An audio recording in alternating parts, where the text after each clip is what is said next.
తాకట్లో ఉన్న మీ బంగారాన్ని విడిపించి ఆ రోజు ఆన్లైన్ రేటుకి కొంటాం. Sharma gold company. నమస్కారం, వెల్కమ్ టు సుమన్ టీవీ. నేను గీతాంజలి. ప్రస్తుతం మనతో పాటు ప్రముఖ జ్యోతిష్య పండితులు, శ్రీచక్ర పీఠం వ్యవస్థాపకులు, సుమన్ టీవీ ప్రేక్షకులందరికీ ఎంతో సుపరిచితులైన బ్రహ్మశ్రీ ప్రదీప్ జోషి గురువు గారు ఉన్నారు. వారితో మాట్లాడదాం. గురుగారు నమస్కారం అండి. శ్రీమాత్రే నమః. వృషభ రాశి. వృషభ రాశి వాళ్ళకి ఈ సంవత్సరములో ధనయోగం ఉంది. 2026 విపరీత ధనయోగం ఉంది. ఇంకా ఈ జీవితంలో ఇది ఇప్పుడు కాకపోతే ఇంకెప్పుడు కాదు అన్నట్టు బాగా గుర్తుపెట్టుకోండి. నేను అప్పుడప్పుడు చెప్తా ఉంటా కదా, చాలని శాలరీ ఉంటే ఉద్యోగం మానేయండి అని చెప్తాను కదా. సో మానేయచ్చు. బాబు కెమెరామెన్, నువ్వు ఇక్కడి నుంచి లేచి వెళ్ళిపోకు, నువ్వు నీకు ఉద్యోగం మానేయమని నేను చెప్పట్లేదు. ఇదికోసం ఉద్యోగం అనేవాటి నేను కూడా వెళ్ళిపోతా అనుకుంటాను.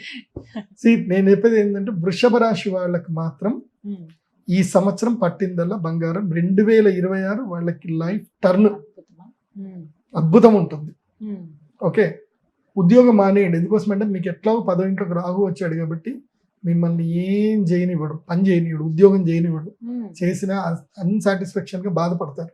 అలాంటి ఉద్యోగం ఉంటే మానేయండి. ధన సముపార్జన వైపు ప్లాన్ చేసుకోండి. చిన్న బండి అయినా పెట్టుకోండి, ఏదైనా చెయ్యండి. లేదంటే అదేదో ఊరు ఉంటుంది, వేలూరు అని, ఏదో వేలూరు సేలం మీద ఉంటుంది. అక్కడికి పోతే కాటన్ బట్టలు దొరుకుతాయి, కరూర్ అని ఒకటి దొరుకుతాయి, టీ షర్ట్లు దొరుకుతాయి. సుమన్ టీవీ బిజినెస్ ఛానల్ని ఫాలో అవ్వండి తప్పకుండా. ఓకే, వృషభ రాశి వాళ్ళు ఈ సంవత్సరం బిజినెస్ చేయాల్సిందే. అది బాగా ఖరాఖచ్చిగా పెట్టుకోండి. అండ్ వృషభ రాశి వాళ్ళు ఈ సంవత్సరము తక్కువగా మాట్లాడండి, ఎక్కువగా పని చేయండి. తక్కువగా మాట్లాడాలి, ఎక్కువగా పని చేయాలి. పని పని పని పని. నిద్రపోవద్దు. 8 గంటలు అంటే 8 గంటలే నిద్రపోవాలి.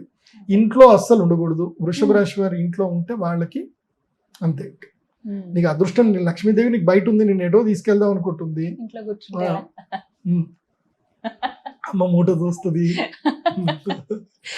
మిమ్మల్ని పిలుస్తాం అక్కడికి, ఎక్కడికో పిలుస్తాం, అక్కడికి రారు మీరు, ఇక్కడే ఉంటారు. కాబట్టి వృషభ రాశి వాళ్ళకి ఏంటంటే లక్ష్మీదేవి అనుగ్రహం ఉంది, అమ్మవారు వస్తుంది, చెయ్యి పట్టుకొని తీసుకెళ్తారు చక్కగా. కాబట్టి యంగ్స్టర్స్, ముఖ్యంగా యంగ్స్టర్స్, వృషభ రాశి వాళ్ళు ఎవరు మిస్ చేసుకోవద్దు. వృషభ రాశి వాళ్ళకి ఈ సంవత్సరం కలిసి వచ్చేది ఏంటంటే బంగారం కలిసి వస్తుంది, ట్రేడింగ్ కలిసి వస్తుంది, అలాగే ఫుడ్ వ్యాపారం కలిసి వస్తుంది, వస్త్రాలు కలిసి వస్తాయి, తర్వాత ఇంటీరియర్ ఆర్కిటెక్చర్ సంబంధించినవన్నీ కలిసి వస్తాయి. కాబట్టి వృషభ రాశి వారి పనులు చేసుకోండి, మంచిగా ఉంది టైము. నెగిటివ్స్ తక్కువగా ఉన్నాయి, అన్ని పని చేయండి. ఖాళీగా ఉండకూడదు. ఏంటి, వృషభ రాశి వారు ఖాళీగా ఉండకూడదు. అది బాగా గుర్తుపెట్టుకుంటే చాలా సంవత్సరం బాగుంది. మొత్తగా 2026లో ద్వాదశ రాశులకి ఈ విధంగా ఉండబోతోంది. ధన్యవాదాలు. నమస్తే. శ్రీమతి.